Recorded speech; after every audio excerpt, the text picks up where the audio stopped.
Hello, my name is Zachary Lang and I'm a first-year student in the Life Design program. Going into this year, I had no idea what to expect. I just believed this would be a standard or normal class that I've come to know throughout high school. This consisting of different formatives and summatives, different group projects, tests, units, and more. However, it didn't take me long to realize that this was not the case, and this class was very different than anything I've ever been a part of.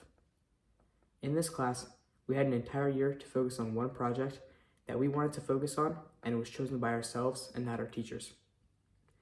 We didn't have a teacher looking over us throughout this entire project, and we got to choose it ourselves. This was exciting because I was always used to having to do something that my teachers told me to do, and I finally had the freedom to do whatever I wanted to do. When we finally got to choosing our projects, I had no idea what to do. I wasn't the most creative person, so choosing a project out of anything to do was very hard for me. After about a week or two, I finally decided on doing a mental health project. I didn't do this project because it was what I actually wanted to do, where I found passion or purpose in it. I did it because I thought it would look good. I thought that people would find my project visually appealing and they would think it's good because it looked good, so that's the reason that I chose to do it, and I didn't do it for myself. Here's all I did for my project. I emailed my guidance counselor, and I told her what the course was like and what my project was to see if she could offer any help. While she did offer some pretty good help, I never decided to use it because I decided to pivot my project about a week or two later.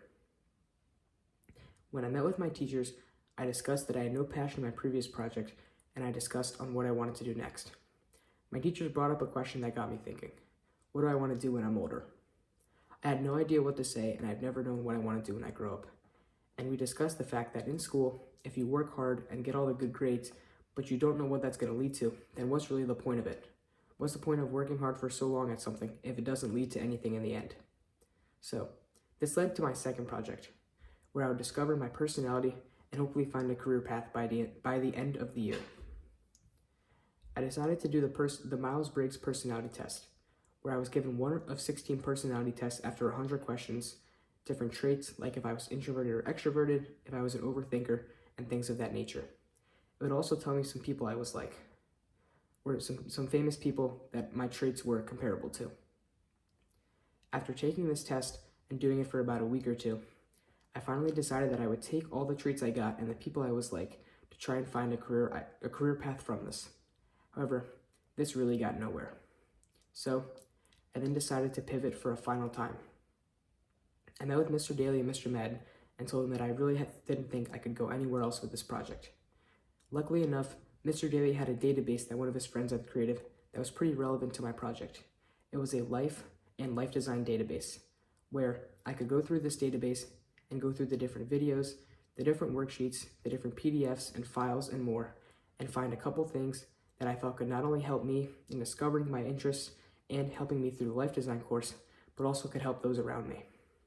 So, after I finally found these 2 or 3 worksheets, I decided on one being called the Idea Generating Worksheet. In this worksheet, it discussed how people could talk about their life design projects and talk about their life interests to those in the community. With exhibition night coming up, which was a night where we got to present our projects to the community, I thought this would be the right project to help people, as it seemed like the thing that people needed the most help in this class. So, after creating a presentation and meeting with Mr. Daly to make sure that it looked good, I also created a Google form to go along with it, which I would present to not only my life design class, but also another life design class as well. This was one of the hardest presentations I've ever done.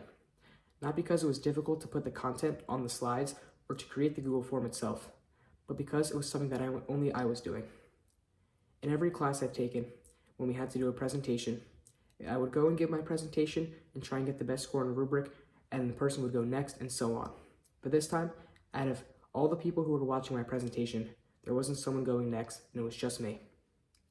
Also, I had to go into a different class and give this presentation with people I was uncomfortable with, and I had no idea how they would react to seeing me and seeing my ideas. After seeing everyone's responses, it did seem to go very well, despite the room seeming kind of quiet and not a lot of people talking through their ideas with each other. So, in the end of the year, I was able to take away a couple of things from this class. One of these things being the idea that you don't have to do something that people will think looks cool, people will be visually appealed by, but in this class you can do something that your passion or purpose is in, and as long as it benefits the right people, even if it's only a project for yourself, it can still be a successful project. Also, I learned that sometimes being uncomfortable is okay, and we don't have to always shy away from the uncomfortness. In this class, I was always scared to do something that would require me to do something out of my comfort zone, whether it be to call an adult I wasn't used to or give a presentation, which I ended up doing. I learned after my presentation that it felt rewarding after doing it because I worked hard on it and it took a lot of time to do. Especially in my AP seminar class, when I gave a presentation to about 50 or 60 people, I was very uncomfortable doing it, but in the end, I found that it was the most rewarding. And being uncomfortable is okay, and it can be the most rewarding sometimes. Finally, I learned to be more free and more open about my interests in myself. When me and my friends are talking about sports, talking about a professional athlete, or the latest movie, I tended to go along with what anyone said. If people said the movie was good, or the professional athlete was likable, then I always would be like, or say that I agree with them. However, after taking this class and doing things more for myself, and not worrying about what other people thought, I was more open to giving my actual opinion rather than just going with the flow. Thank you for taking the time to listen to my presentation.